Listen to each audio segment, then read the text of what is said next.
Trine and Trine. I'm Trine. Trine and Trine is a small family business. Trine is my husband. And we deliver dog sledding and the food and accommodation. And you are here today to go on the dog sledding, and we will show you the dogs a little bit later. I started this business in 2007, and my idea was to make my hobby into my living, because I love to run the dogs up in the mountains. When I was young, I did not drive any dogs. I grew up south in Norway, and my passion was to go skiing in the mountains. But when I got old enough to move away from home, I moved up here to Alta, and I started a school to have dog mushing as a class. And I started to run dogs, and the first time I sat in a dog sled, I basically fell in love. Just the feeling of sitting there and have the dogs pulling me through the nature, and I could look around and up at the sky, maybe the northern light was out, it was just amazing. And since that day I decided I needed to have dogs in my life. So I started to work for another dog musher here in Alta, and I learned a lot. A year after, I went to Alaska and worked with a dog musher called Jeff King. He's one of the best dog mushers in the world, and I learned, of course, a lot from him. When I came back, I was ready to build up my own team. So I had my own dogs here in Alta, and I ran races. I did run the Finnmark race that we will tell you about a little bit later. That's the longest sled dog race in the world, or in Europe. And I was the third woman to run the 1,000-kilometer race. When I had done that for a while, I moved back to Alaska and got married and got 2 children. And also when I was there, my dream was to run the Iditarod. Iditarod is the longest sled dog race in the world, and that's the biggest thing for a dog musher to do that race. So in 2005 it was my time. So I signed up, and I was at the starting line with my 16 dogs that I had borrowed from Jeff King, but I had trained them all year for myself. And the race was just amazing. To travel 1,000 US miles through the wilderness without crossing any roads, it's a big experience. After that, I moved back to Alta, and I started the business in 2007. I started out very small. I just had a few dogs, 20 dogs in the beginning. And then we have been growing. More dogs, more buildings on the property. And now we have, as I told you earlier, accommodation. We have the restaurant, and we do have dog sledding. The dogs we have here are all Alaskan Husky. Alaska Husky is a mixed breed, so they look very different. As you will see, some have blue eyes, some have brown, some actually have one of each. They are big, they are small, they are black, they are white. But that doesn't matter to us. What's important is that they are happy, healthy, and that they love to run and pull. And you will feel how strong they are when you're sitting on the sled. We train them a lot. We started training in August, so they will be ready for the winter season. We will also tell you more about that when Hanna comes out a little bit later. We have 60 dogs. Some of them are used for racing, and some of them are used for just going with a guest. The young ones and the older ones are going to be on the trips, and the race dogs, we try to protect them as much as possible because we want them to perform good. We do start the Finnmark race with some of our dogs every year. And maybe you are lucky enough to have one of the race dogs pulling you today. We do have, our guides are also dog mushers. Many of the guides we have have been running races and running the Finnmark race. So they can tell you stories when you are out on the trip. It is very important for us to take care of the environment. Our business is eco-certified, and all the food we serve is organic or very short traveled. When we are serving you a cake, it is organic ingredients. And we do pick the berries in the neighborhood here, so it's lots of lingonberries in the cake as well. The best thing with running dogs is the freedom. To be out in the nature by yourself and your best friends, the dogs. You can travel almost everywhere, and you have to be out in all kinds of conditions. When it's nice and sunny, it's super nice, but it's also when it's windy and you can feel your cheeks getting red and cold. One of my best memories running dogs is one time when I ran the Alta road. I was leaving one of the last checkpoints and my dogs were laying down, they were sleeping very hard. I went out to my lead dog, Aspen, and I told her, Aspen, it's time to go, we have to make it to Nome. And she looks at me and it was just like she understood what I was telling her. I go back to my sled, pack it up, get it all ready. Then I ask her, are you ready?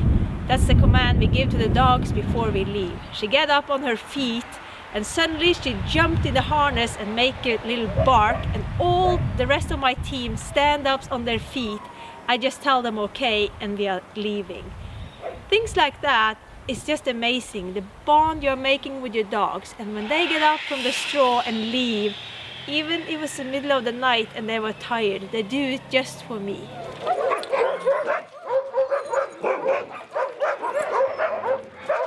In the dog yard we have 60 Alaskan huskies, and they have all names, of course. When we get puppies, we do breed them, so we get puppies every year. We have 1 to 2 litters, and they're usually born in May and June, because in the summertime we have the most time to play with them. And when you have a little puppy, you have to play with them a lot, like every day, and hours every day. We give them names, and when we choose the name, we choose a theme. So all the dogs have the same theme, so we knew who's brothers and sisters when they grow up. Since we have 60 dogs, it's kind of hard to keep them apart after some years. A theme name can be like actors. We have George Clooney in the dog yard and Brad Pitt, so if you come you will meet them. We also have dessert litter where we have Panna Cotta and Pudding is a good dog really. And all the dogs are different, and that's what makes this so interesting, because every time we get a little puppy we think that this is the best puppy we have had ever, and we can never stop breeding them or running the dogs because we want to see how good they turn out in the end. Maybe one day they will make the A team and be a champion. And since they have the different personalities, usually different people connect with different dogs. So if you are a very calm person, you may like a calm dog, and in the dog yard you will find one of those. If you are very active and maybe you're a big guy, you maybe like to meet a big strong dog, and they are also in the dog yard. And that way all the dogs get treated a little bit differently, because we talk to them in a different way, because they are different, they have different personality, just like we do with humans. In the dog team we have male and female dogs. They have different strength. The male dogs are stronger than female, that's just natural. And the females often have a stronger head, I believe, because they are females. So many of our lead dogs are actually females. It doesn't matter what kind of sex the dogs are, because we don't need only strong dogs. To be in the dog team, they need to run for a long time and they have to want to pull all the time.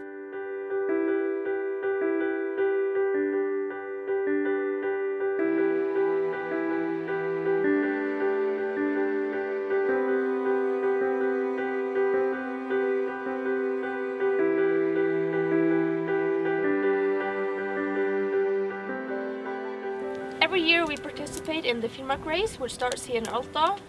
Usually it's me or my mom that does it. We compete in the longest distance. The race has 3 different distances. We have a 1,200 kilometer long, we have a 650 kilometer, and then there's a junior race which is 200 kilometers. I have done the junior race 3 times, the 600 once, and I've started the 1200 twice. I finished once, but this year in March, unfortunately, the race was cancelled because of the situation the world is in right now.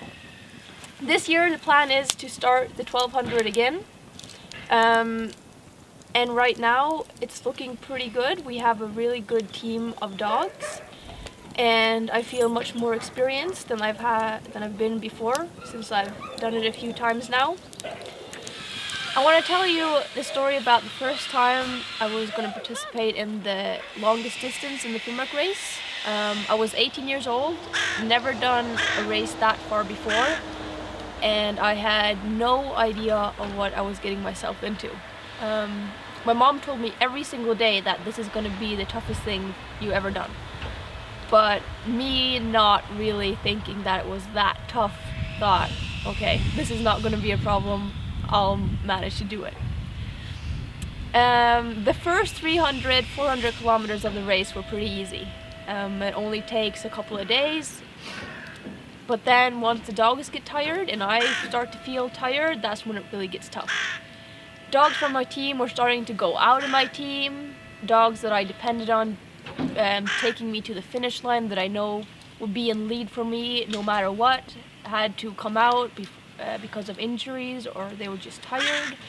And when there was 200 kilometers left of the race, I thought, or did not think we could finish at all. And the only thing in my head all the time was, how are we going to finish? How are we going to finish? And my whole mindset was so wrong. And the dogs could feel that. And driving a team of dogs is like looking in the mirror. If you're down and you're sad, the dogs will feel that. And they will act the same way. If you're happy and you're up and you think that this is just the best thing in the world, they will react to that too. And they will have that energy and just keep pushing on.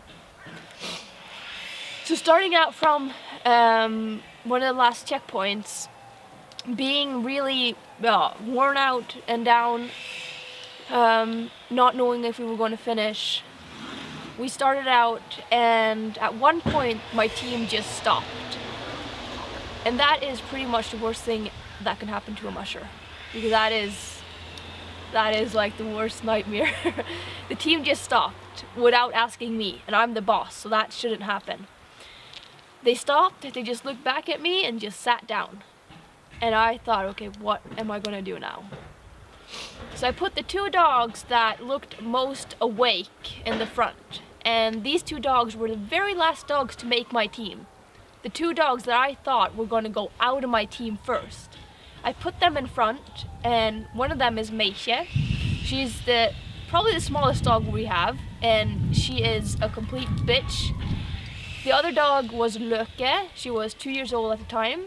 First long race she was in. Really didn't have any expectations to her. And I put them front, and Musher, being the bitch she is, just barked at Lyrek, and Lyrek barked back, and they just put up a speed that was, I didn't think they had it in them. And somehow we did manage to finish that race with the two dogs that I probably had least confidence in lead. They helped me finish.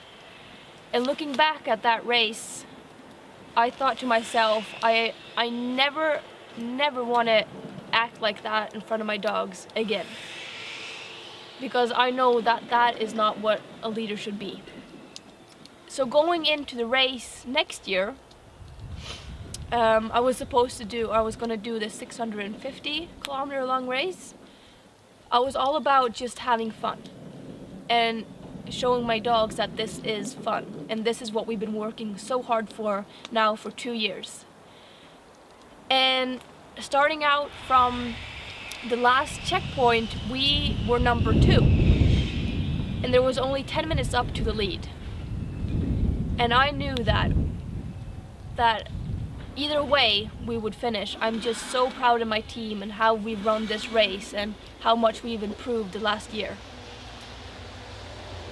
And somehow we did catch up to the team in front of us, and we passed him 50 kilometers from the finish. And we had a much better speed than he had, and we came up to Alta, the center of Alta, where the race finishes, and you go up this last hill, and every time a team finishes, no matter if you're first or last, it is really the best feeling in the world. They play this song Conquest of Paradise, it's called, for every single musher, and I think if I would play it right now I would start crying because it's so emotional to me. And they say all of the names of the dogs, and the very last name they say is yours. And when you cross that finish line, you're just so proud of your dogs, because they are your best friends and your closest family, and they are the ones I spend my time with, the most time with, every single day I'm in the yard. And they just feel all that joy and that I'm so proud of them. And we're just so happy we've done this together. We've been on this adventure together. And I'm a bit sad too, because I just want it to continue and continue. I don't want it to stop. And they feel all these emotions, and they have these wagging tails, and they look back at me and they're like, okay, we can do this again. And just finishing, no matter if you're first or if you're last, you're a winner. And it really is very special. And just wanting that feeling when you finish or coming to the finish line is probably only one of the reasons we do this again and again and again. So hopefully we'll get that feeling this year that we didn't get last year.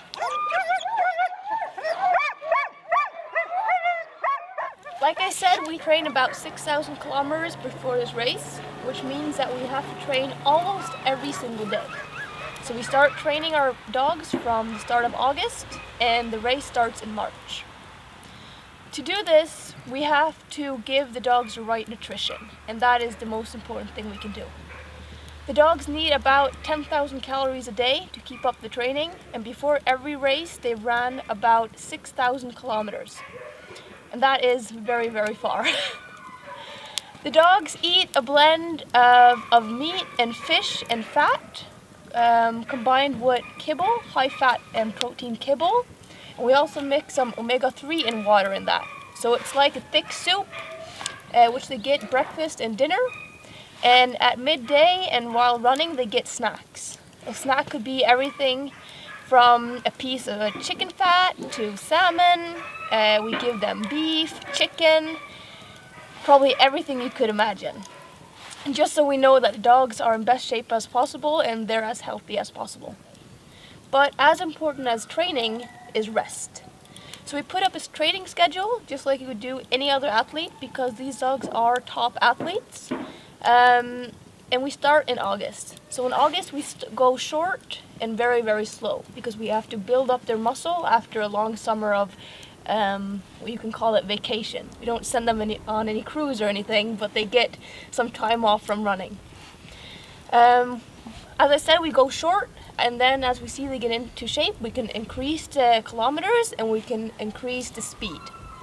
But these are long distance sled dogs, so they will never run very fast. We always want to keep the speed down. These races can last up to 8 or even 9 days. So you can't go full speed. Once we get into November, December, we can go further and further with our dogs. We can go on training runs that are up to 300 kilometers and may last for 3 days before we come back home. And that's when we really test our dogs. Maybe there are some dogs that just aren't cut out to do this, and then they will be happy pulling you on some trip if you come and visit us. But most of them enjoy this. And it doesn't matter if it's a big female or a big male dog or a small female. It's all in their head. So if a big male dog, you may think that they are better cut out for doing this. But if they don't have it in their head, if they're not willing to run, they won't be able to finish a long race like that. Many of our very best dogs are small females, but they're so strong in their head that they make the absolute best dog. We miss you all, but we hope you like this little program and that you learned something about the husky dogs. And we hope that you take your next Viking cruise to northern Norway and visit us at Trine and Trine. Bye bye! Thank you, Trine, for that wonderful video. We have some questions now that have come in from our viewers. Our first question is from Marianne in Callaway in the United States. She asks, what is the best or average age for the average team member? Oh, the best racing age for a dog is between 3 and 7. Because it has some training when it's young, and when you turn 7, you starting to be a little bit old, so then you lose some of the speed. So that's the best racing age. But for going on the trip, it's actually very nice to have the little bit older dogs because they are more calm and more relaxed. So we run over dogs up to they're about 11, 12 years old on a trip with guests, but not in a race. Thank you. And D'Angelo in the United States asks, what is the average age a husky dog lives to, and what happens to them after they've retired? Yeah, they can live to they're about 14 years old. We are lucky enough to have a good kennel, lots of good dogs. So when they turn an age of 6 and 7, we retire them. We find homes for them. Often families that would like to have a family dog that they can take out skiing or go for a walk with or play with. They're great with kids and they love to come inside the house and lay on your couch when they get older. We keep some of the dogs their whole life because some of them mean so much to us. When we have been raising them and training them for maybe 7, 8 years, it's hard to let them go. So those we keep till they actually actually die here with us. Thank you. Gwen in the United States, she says, love this presentation. A quick question. Do the dogs have an exercise regime? But do you as a musher also have an exercise regime? She says she can't wait to come and visit. Oh, good. Yeah, that's a very good question because when you're a dog musher, you think about your dogs and the dogs and the dogs and the dogs. And sometimes you forget yourself. But during the summer and when we're not training so much, I run quite a bit. So I exercise that way. But when we are training the dogs, it's not like we are laying on the couch and the dogs do the training themselves. We are with them all the time. And we start like 8 o'clock in the morning to feed them, carrying buckets with dog food, walk around the dog yard, carrying blocks that's about 20 kilos, about 40 pounds. That's how the dog food comes. So we have to move that from the freezer into the room where we have the feeding room. Then we load the dogs into the trailer if we have to go away from home to train. And then we are out training. Like today, Hannah is supposed to come and join me. She will as soon as she gets home from training, but they left the yard 7 this morning and she's still not home. So she has been moving and being outside with the dogs all the time. So it's like a physical training. And I guess you get a stamina that can keep you for a long time. But I don't think any mushers are sprinters, but we last for a long time because we are actually moving all day, but we are not going to the gym. Thank you. Howard in Burke in the United States asks, do the dogs bark continuously on the trail when you're in a race, or do they quieten down once they've got underway? Yeah, the dogs, the why they bark when you see them in the dog yard is because they are so excited. They just love to run and they want to go and they can't get out of the yard fast enough. So that's when they bark. As soon as we take the snow hook up and get the sled loose from where it's tied to the post, it's quiet. And that's the beauty of traveling in the nature with dog compared to a snow machine, because the snow machine will make noise when you're going, but the dogs, if it's like a soft trail, you can just hear the panting of the dogs and the rest is just silent. So it's very enjoyable. So you can hear the birds and get to hear the things around you. They're not barking all the time now. Thank you. Roger in the United States asked, is there a mixed breed of husky or are they all pure? No, the Alaska Husky is a mixed breed. So they are from all kinds of dogs. But you have the purebred one, the Siberian Husky is a purebred dog, and the Greenlander, that's not a husky, but it's like a pulling dog. They are purebred. But Alaska Husky is a mixed breed, and you will see that when you see our dogs or other Alaskan Huskies, that they are lots of different colors eyes. Some are big, some are small, black, white, brown, blue eyes. And for us, it's not important as a purebred dog. The important thing is that they're happy and healthy.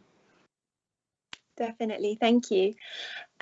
Margaret Schneck, she says, I will be joining you in March of 2022. Do you have a recommendation for the type of footwear to bring when she comes to Alta? Very, very good question.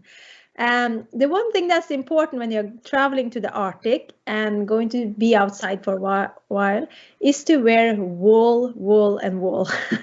Wool socks, wool underwear, wool shirts, anything wool, and then windproof or down on the outside.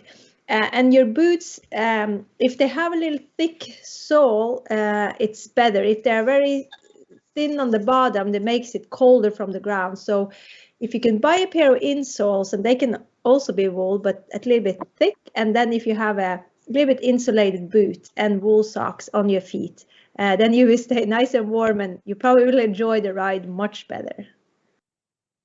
Thank you. Teresa in Pittsburgh asks, will you be in the Idiatrod this year? And can you explain the shipping process for the dogs, please? Yeah, no, we are not going to Alaska and doing the Iditarod this year. I think Hanna will do it in 2022. And we fly the dog across. They go on the airplane. The people have been traveling recently you can have 4 dogs on the plane. So they had four different people that traveling over with 4 dogs, and then another person on the next flight have been traveling with 4 dogs. So we do the commercial flight, but we just have to buy 4 tickets and space for 16 dogs. Thank you. I think this is a technical question. Tom in Denton asks, is it he for right and you're for left, or vice versa? Yeah, G is right and Ha is left. So almost right. Good job. Thank you. William in Denver asks, do the dogs live in the same small sheds that we saw in the video all of the year round? Yeah, they live in the houses, and the houses are quite not too big, but not small, because if they are too big, they would be hard for them to warm it up with their body heat. And the bottom is insulated, and the walls can also be insulated. And in the winter, we put straw in there so they can lay on the straw. That makes it even warmer. And they don't really like to be too hot. But we also have some houses that are combined. It's two dogs live on the same house, but they have 2 apartments. But sometimes they crawl in together. But we also have a barn that we use mostly for the race dogs. So after training, we take them into the barn, and they lay in the barn in like a little cage with up to 3 to 5 dogs on straw inside. There's no heating there. But when the dogs stay there for a couple hours, the room gets warm. But after like 3 hours, the dogs want to get out again, because they have such a thick coat, because the coat just gets thicker and thicker when it gets colder and colder. So they don't really enjoy being in there too long. But for a little bit, it's nice. But they do stay in their small house. And it's kind of their own house. We have names on the houses, so the dogs can know where they live. Oh, that's nice. Virginia in the United States is asking about the race. She says, who carries the dog's food during the race? Yeah, in the Finnmark race and in the Iditarod, you have to make the food drops before you start the race. So we pack dog food in 20 kilos bags, and we ship them out to the checkpoint. So all the dog food is at the checkpoint when the dog musher get there. But of course, between the checkpoints, they need food, because we feed them about every other hour. So we have pre-packed like snack bags for them. So if I'm going between 2 checkpoints that I think it would take me 10 hours, that means that I at least need 5 snack bags. Then I bring snack from one checkpoint and feed it along the way. And when I come to the next checkpoint, I fill up my sled again for snacks to the next checkpoint. But we cannot carry all the food we need the whole way, because it's so much food. Thank you. Casper in Grosse Pointe Woods asks, how fast can the dogs run at their very top speed with the sled? We have measured the dogs up to about 30 kilometers an hour on an ATV when we train in the fall, but we never run like that, because these are long distance dogs, so they cannot go as fast as they can. So we keep them on a speed average between 15 to 18 kilometers an hour when we do the training. So not too fast. Great, thank you. Gail in Pittsburgh in the United States says, we rode with you as our musher in March 2019. We followed Hannah on her successful Finnmark race and loved that. What is her next race? Her next race, that's very nice to hear that you're watching this and actually I've been here. It's her next race for sure is going to be the Finnmark race 2021. Yeah, she may do a little bit shorter race before that, but that's not decided yet. So you have to keep on following the Finnmark race. Thank you. Darlene in the United States says, do you ever use Alaskan Malamutes? I've had 2 as pets, both female, and they both love to pull a sled. Yeah, they are good to pull and very pretty, but they are too slow to race with. I'm sorry. So no, we don't use them. But they are perfectly dogs for like going on recreational trips and having to pull you or pull the sled. But for racing, they will be too slow. Thank you. Miki in Montclair asks, do all the dogs like each other or do they sometimes fight? Yeah, it is like if you think about first grade when you go to school, all the dogs are kind of in the same classroom, and sometimes the boys, or usually the boys, get a little bit kind of playing a little bit tough. And when they get teenagers, they want to show off a little bit. We can have all our dogs loose in the dog yard when we are there.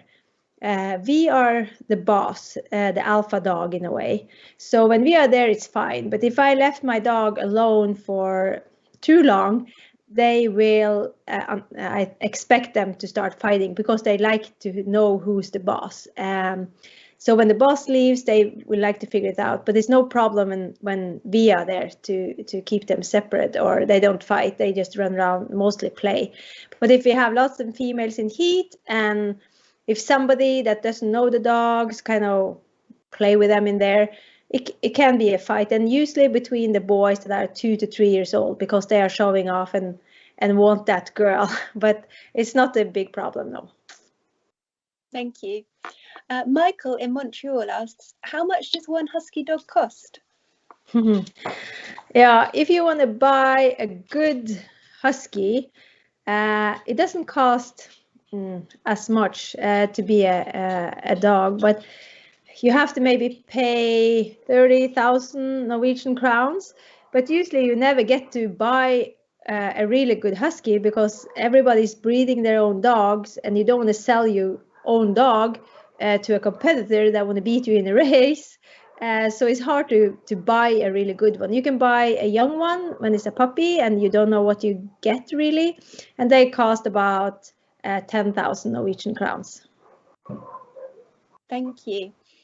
Linda asks, what would happen if a dog got an injury while in a competition?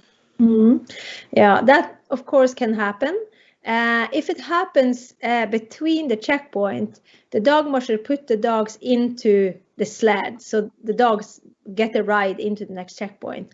And at every single checkpoint, there is veterinarians, and they check the dogs at every checkpoint, and they are very good for us dog mushers because we can ask them questions about what you think about this dog and this dog.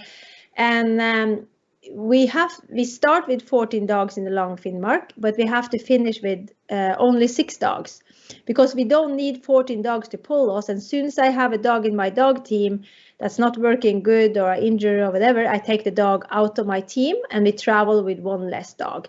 It's always it is more like a race of taking good care of your dog. So if your dog is not doing 100% right or is a little bit hurt, I don't want to hurt the dog more.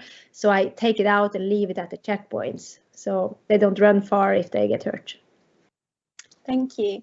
And Barry in Sarasota in the US says, some large dogs have hip problems. Are there any medical conditions that are particularly prevalent in huskies?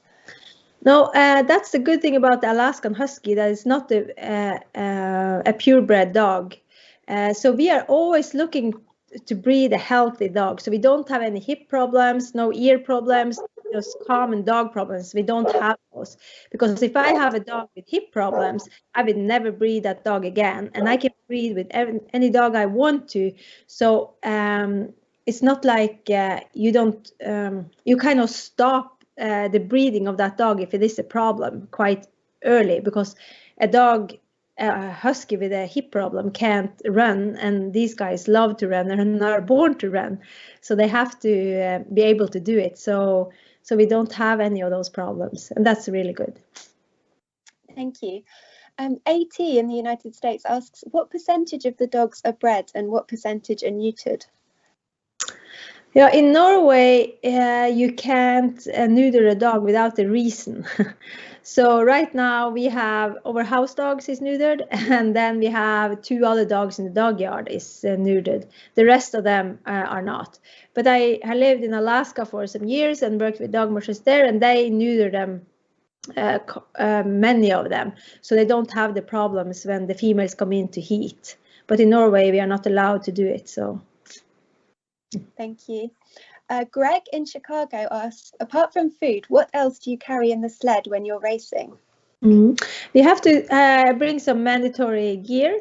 We have to have like a first aid kit. We need a cooker so we can heat water. So if we have problems along the way, we can stop and just melt snow and make dog food for the dogs. We need a certain amount of dog food. We need food for the musher, sleeping bag, a wind sack. So if it's bad weather, we can crawl in there. We need extra booties for the dogs. We need extra clothing for the dog musher and some coats, and an axe, matches, and a map, and a compass or GPS. I think that's the mandatory gear. Thank you. And Howard asks, how many people does a musher have to help you along the race path? In the Finnmark race, you can have handlers, we call them, but the handlers are not allowed to help with the dogs. They can only help the musher. So when the dog musher come into a checkpoint, like for example, Hanna, when she comes to a checkpoint, she stop kind of at the dog parking lot and take care of her dogs, feed them, and do all the chores she has to do with them. And as soon as she goes outside the boundary of the dog lot, we can help her. So basically, I could carry her and feed her and undress her and make her dinner and make her heat of water to a thermos. I can do anything for her. But all the dog chores, the dog musher have to do themselves. So when Hanna is racing, it's usually me going with her and her boyfriend and another friend of mine, and we kind of split the things we have to do between us. So 3 people is good because it's lots of driving. We have to drive the car from checkpoint to checkpoint, and they travel night and day. So it's like one designated driver, and then we take care of her. Thank you. And Gail would just like to know, when is the 2021 Finnmark race taking place? It starts always week 10. So this year is the Friday the 13th. Maybe not a good day to start a race. It starts the 1200, the long one starts in the evening. The shorter one, 600, starts on the next day on Saturday. Thank you. I think we just have now time for one more comment, which is a lovely comment that's come from Nancy in Thompson. She just says, I want to thank you for a wonderful presentation on mushing and sled dog care. Thank you. So thank you very much, Trine, for your time. I think we will now leave everyone with a video on In Search of the Northern Lights with Viking, which is the cruise where you can visit Trusty and Trine and visit the dogs for yourself.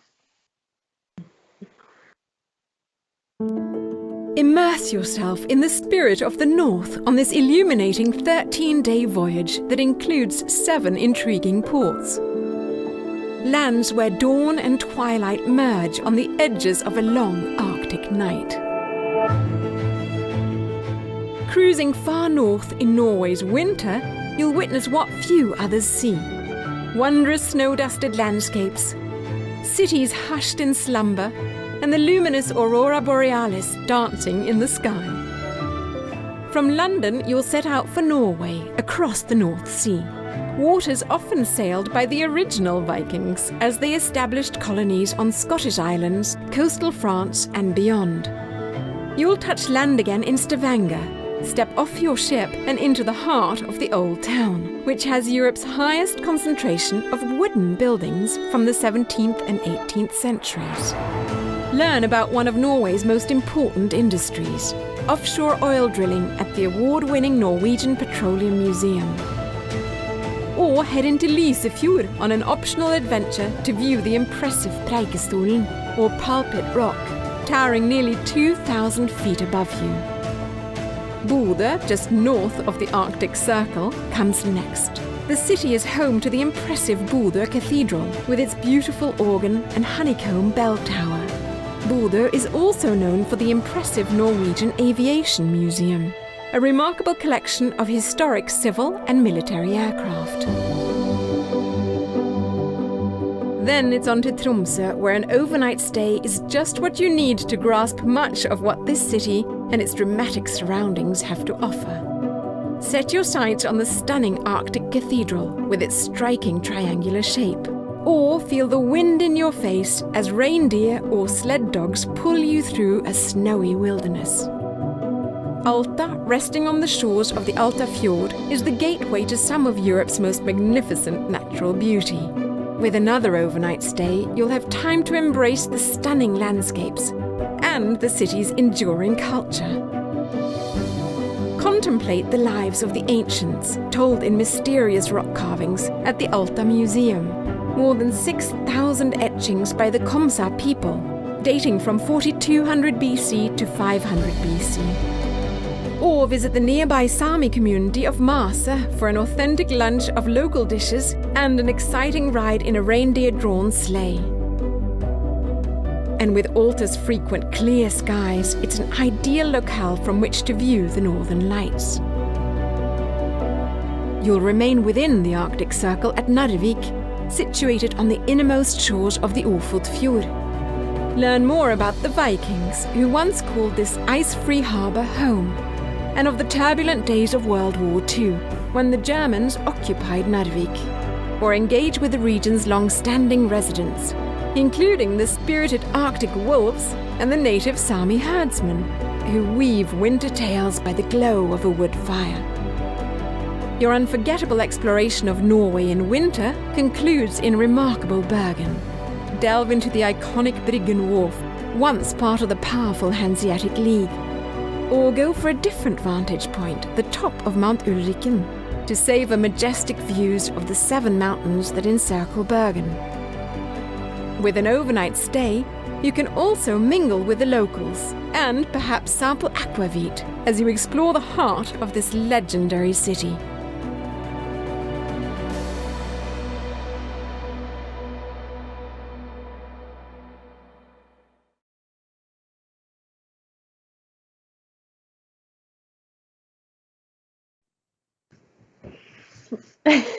We've had a few more questions in, and Hannah has very kindly come back in from training the dogs. So we just have a couple more questions for Hannah as a little bonus.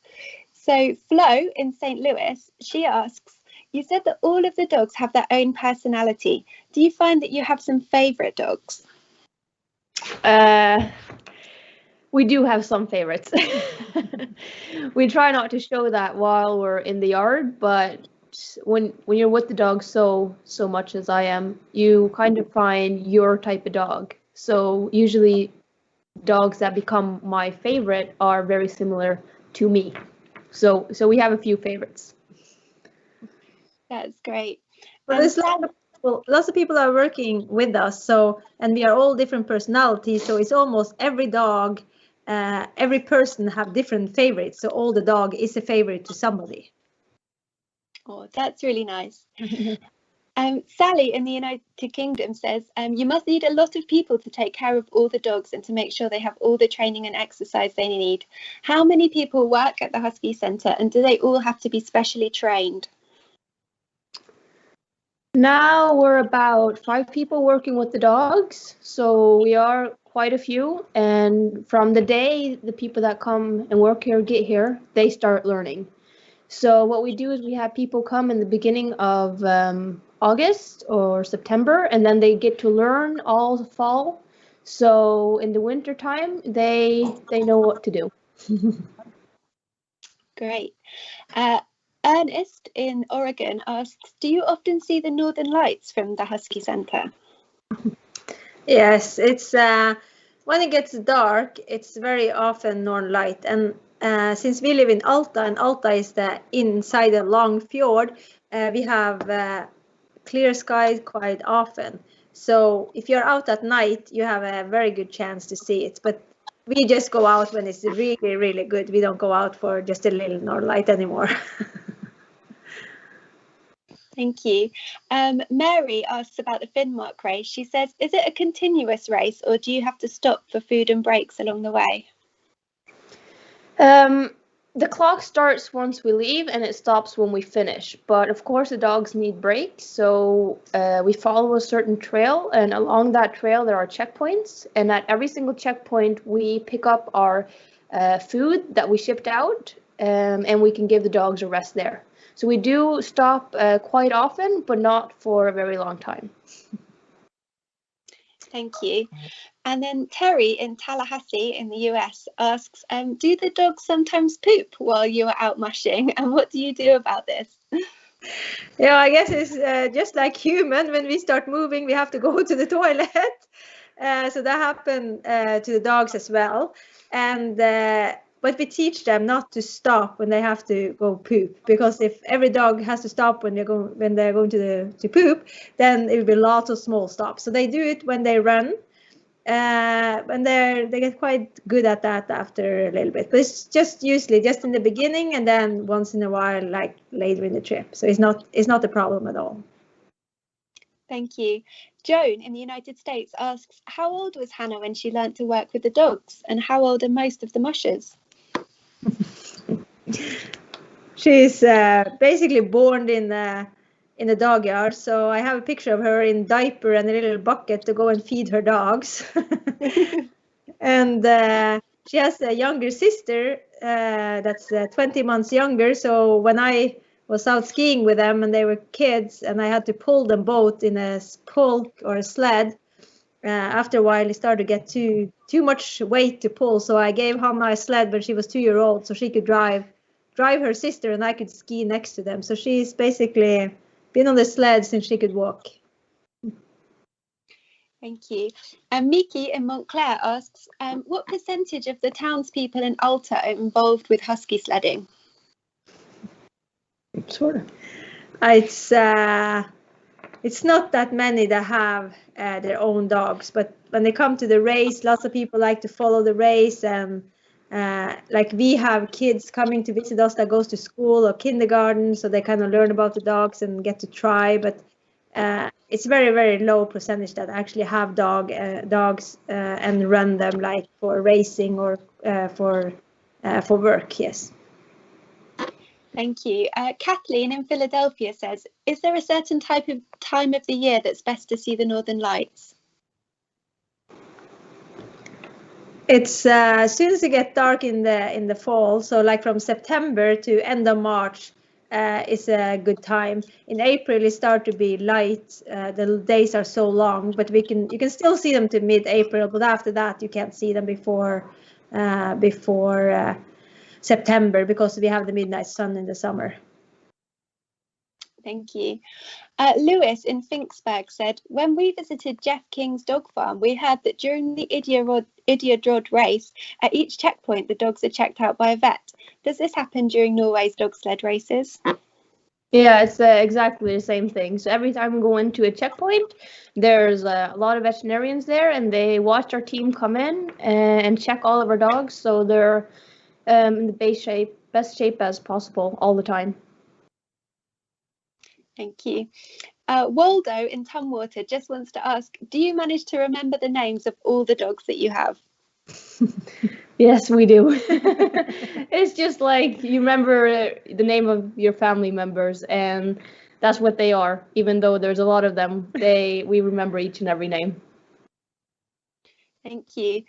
And Sally in Colchester in the United Kingdom, she asks, is there a very competitive spirit in the Finnmark race? Is there other teams that race every year and that you really want to beat? There are always some competitive teams that are racing to win, but there's also a lot of teams that just race to finish and come to the finish line, and that's a huge achievement in itself. Wonderful. Thank you so much. Well, thank you, Hannah, for joining us for a few extra questions. I think we've now answered everybody who's written in, so thank you.